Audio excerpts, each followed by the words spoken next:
ಕನ್ನಡ ಕೇಳುಗರೆ, Kannada voice YouTube ಚಾನೆಲ್ಗೆ ಸ್ವಾಗತ. ಫ್ರೆಂಡ್ಸ್, ಮುಂಗಾರು ಹೇಗೆ ಅಬ್ಬರಿಸುತ್ತಿದೆ ಅಂತ ನಿಮಗೆ ಗೊತ್ತಿದೆ. ಕರ್ನಾಟಕ, ಕೇರಳ ಹಾಗೂ ಉತ್ತರ ಭಾರತದಲ್ಲಿ ಮಳೆಯಿಂದ ಆಗ್ತಿರೋ ಅನಾಹುತಗಳು ಹಾಗೂ ಸಾವು ನೋವುಗಳು ಅಷ್ಟಿಷ್ಟಲ್ಲ. ವೈನಾಡಿನಲ್ಲಿ ಸಂಭವಿಸಿರೋ ಭೂಕುಸಿತದಲ್ಲಿ ಸತ್ತವರ ಸಂಖ್ಯೆ ಏರಿಕೆ ಆಗ್ತಾನೇ ಇದೆ. 300ಕ್ಕೂ ಅಧಿಕ ಜನರು ಸತ್ತಿದ್ದು, ಕನ್ನಡದವರು ಸುಮಾರು 10 ಜನ ಮೃತಪಟ್ಟಿದ್ದಾರೆ. ಇನ್ನು ನಾಪತ್ತೆ ಆದವರಿಗೆ ಶೋಧ ಕಾರ್ಯಾಚರಣೆ ಮಾಡಲಾಗ್ತಿದೆ. ಇತ್ತ 2 ತಿಂಗಳು ಸುರಿಯುತ್ತಿರುವ ಮಳೆಯಿಂದ ರಾಜ್ಯದಲ್ಲಿ ಈಗಾಗಲೇ 500 ಕೋಟಿ ರೂಪಾಯಿ ನಷ್ಟವಾಗಿದೆ ಅಂತ ತಿಳಿದು ಬಂದಿದೆ. ಹಾಗಿದ್ರೆ ರಾಜ್ಯದಲ್ಲಿ ಮುಂಗಾರು ಮಳೆಯಿಂದ ಆಗಿರೋ ಅನಾಹುತಗಳು ಯಾವುವು? ಎಲ್ಲೆಲ್ಲಿ ಎಷ್ಟು ತೊಂದರೆಯಾಗಿದೆ? ಮಳೆಯಿಂದ ಎಷ್ಟು ಜನರ ಜೀವನ ಅಸ್ತವ್ಯಸ್ತಗೊಂಡಿದೆ ಅನ್ನೋದನ್ನ ಈ ವಿಡಿಯೋದಲ್ಲಿ ತಿಳ್ಕೊಳ್ಳೋಣ ಬನ್ನಿ. ಈವರೆಗೂ ನೀವು ನಮ್ಮ ಕನ್ನಡ ವಾಯ್ಸ್ ಚಾನೆಲ್ನ ಸಬ್ಸ್ಕ್ರೈಬ್ ಮಾಡಿಲ್ಲ ಅಂದರೆ ಈಗಲೇ ಸಬ್ಸ್ಕ್ರೈಬ್ ಮಾಡಿ. ಹಾಗೆ ಪಕ್ಕದಲ್ಲೇ ಇರೋ ಬೆಲ್ ಐಕಾನ್ ಮೇಲೆ ಕ್ಲಿಕ್ ಮಾಡಿ.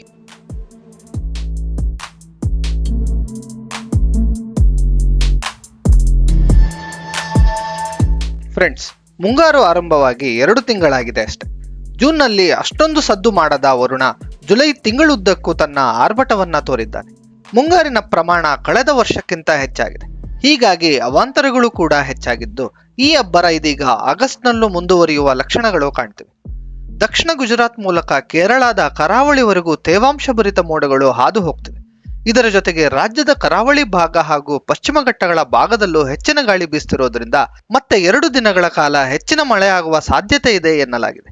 ಅದರಲ್ಲೂ ಕರಾವಳಿ ಜಿಲ್ಲೆಗಳಾದ ದಕ್ಷಿಣ ಕನ್ನಡ, ಉತ್ತರ ಕನ್ನಡ, ಉಡುಪಿಯಲ್ಲಿ ತೀವ್ರ ಮಳೆಯಾಗಲಿದ್ದು, ಈ ಜಿಲ್ಲೆಗಳಿಗೆ ಆಗಸ್ಟ್ 5ರಿಂದ 7ರವರೆಗೆ ಹವಾಮಾನ ಇಲಾಖೆ ಆರೆಂಜ್ ಅಲರ್ಟ್ ಘೋಷಿಸಿದೆ.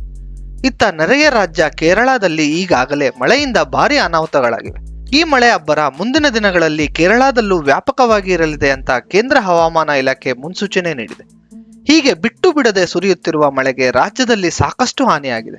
ರಾಜ್ಯದಲ್ಲಿ ಪ್ರಾಣಹಾನಿ ಜೊತೆಗೆ ಸುಮಾರು 500 ಕೋಟಿ ರು ಮೌಲ್ಯದ ಆಸ್ತಿ ಹಾನಿಯಾಗಿದೆ ಅಂತ ವರದಿಯಾಗಿದೆ. ಈ 2 ತಿಂಗಳಲ್ಲಿ 60ಕ್ಕೂ ಹೆಚ್ಚು ಸಾವುಗಳು ಸಂಭವಿಸಿವೆ. ಇದರಲ್ಲಿ ಉತ್ತರ ಕನ್ನಡ ಜಿಲ್ಲೆಯಲ್ಲೇ 16ಕ್ಕೂ ಹೆಚ್ಚು ಪ್ರಾಣಹಾನಿಗಳು ಸಂಭವಿಸಿದ್ರೆ, ದಕ್ಷಿಣ ಕನ್ನಡದಲ್ಲಿ ಸುಮಾರು 10 ಜನರು ಪ್ರಾಣ ಕಳೆದುಕೊಂಡಿದ್ದಾರೆ.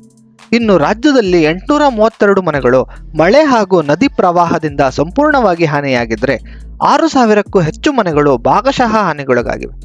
ಹಾಗೆ ಮಳೆಯಿಂದ ಖುಷಿ ಪಡಬೇಕಿದ್ದ ರೈತರು ನೀರಿನಿಂದ ಆವೃತಗೊಂಡಿರುವ ಕೃಷಿ ಭೂಮಿಗಳನ್ನು ನೋಡಿ ಕಣ್ಣೀರು ಇಡುತ್ತಿದ್ದಾರೆ. ರಾಜ್ಯದಲ್ಲಿ ಸುಮಾರು 33,000 ಹೆಕ್ಟರ್ ಜಮೀನು ನೀರು ಪಾಲಾಗಿದೆ. 1,000ಕ್ಕೂ ಅಧಿಕ ತೋಟ ಜಲಾವೃತವಾಗಿದ್ರೆ, 300ಕ್ಕಿಂತ ಅಧಿಕ ಜಾನುವಾರುಗಳು ಪ್ರಾಣ ಕಳೆದುಕೊಂಡಿವೆ ಅಂತ ಹೇಳಲಾಗಿದೆ. ಇನ್ನು ರಸ್ತೆ ವಿಷಯಕ್ಕೆ ಬಂದ್ರೆ, 1051 ಕಿಲೋಮೀಟರ್ ರಾಜ್ಯ ಹೆದ್ದಾರಿ, ಸುಮಾರು 300 ಕಿಲೋಮೀಟರ್ ಜಿಲ್ಲಾ ರಸ್ತೆ ಹಾಗೂ ಗ್ರಾಮೀಣ ಭಾಗದ 2,000 ಕಿಲೋಮೀಟರ್ಗೂ ಅಧಿಕ ರಸ್ತೆ ಮಳೆಯಿಂದ ಹಾಳಾಗಿ ಹೋಗಿದೆ ಅಂತ ಹೇಳಲಾಗಿದೆ. ಇನ್ನು ಮಳೆಯಿಂದ 400ಕ್ಕೂ ಅಧಿಕ ಸೇತುವೆಗಳು ಕುಸಿದು ಬಿದ್ದಿದ್ರೆ, 300ಕ್ಕೂ ಅಧಿಕ ಶಾಲಾ ಕಟ್ಟಡಗಳು ಕುಸಿದಿವೆ. ಇದೇ ವೇಳೆ 400ಕ್ಕೂ ಅಧಿಕ ಅಂಗನವಾಡಿಗಳು, 50 ಪ್ರಾಥಮಿಕ ಆರೋಗ್ಯ ಕೇಂದ್ರಗಳು ಕೂಡ ಹಾನಿಗೊಳಗಾಗಿವೆ. ಇನ್ನು ರಾಜ್ಯದಲ್ಲಿ ಮಳೆಯಿಂದ ಇಂಧನ ಇಲಾಖೆ ಭಾರಿ ನಷ್ಟ ಅನುಭವಿಸಿದೆ ಎನ್ನಲಾಗಿದೆ. 18,000ಕ್ಕೂ ಅಧಿಕ ವಿದ್ಯುತ್ ಕಂಬಗಳು ನೆಲಕ್ಕುರುಳಿದೆ. 1,000 ಟ್ರಾನ್ಸ್ಫಾರ್ಮರ್ ಪೆಟ್ಟಿಗೆ ಕೆಟ್ಟು ಕೂತಿವೆ. 600 ಕಿಲೋಮೀಟರ್ ವಿದ್ಯುತ್ ತಂತಿಗಳು ಮಳೆಯಿಂದ ಹಾಳಾಗಿ ಹೋಗಿವೆ ಅಂತ ರಾಜ್ಯ ವಿಪತ್ತು ನಿರ್ವಹಣಾ ಪ್ರಾಧಿಕಾರ ಲೆಕ್ಕಾಚಾರ ನೀಡಿದೆ. ಮಳೆಯಿಂದ ಆಗ್ತಿರೋ ಹಾನಿ ಪ್ರಮಾಣವನ್ನ ಕಡಿಮೆ ಮಾಡೋಕೆ ಸರ್ಕಾರ ಕ್ರಮಗಳನ್ನ ತೆಗೆದುಕೊಳ್ತಿರೋದಾಗಿ ಹೇಳಿದೆ. ಮಳೆ ಬಂದು ಜನರು ತೊಂದರೆ ಅನುಭವಿಸುವಾಗ ಕ್ರಮಗಳನ್ನ ತೆಗೆದುಕೊಳ್ಳುವ ಬದಲು ಮೊದಲೇ ಮೂಲಸೌಕರ್ಯಗಳ ಬಗ್ಗೆ, ರಸ್ತೆಗಳಲ್ಲಿ ನೀರು ನಿಲ್ಲದಂತೆ ಸರಿಯಾಗಿ ನಿರ್ಮಾಣ ಮಾಡುವ ಮೂಲಕ ಹಾನಿಗಳನ್ನ ತಡೆಗಟ್ಟಬಹುದು. ಇದು ಗೆಳೆಯರೇ, ಮಳೆಯಿಂದ ಉಂಟಾದ ಹಾನಿಯ ಬಗ್ಗೆ ಮಾಹಿತಿ. ಧನ್ಯವಾದ.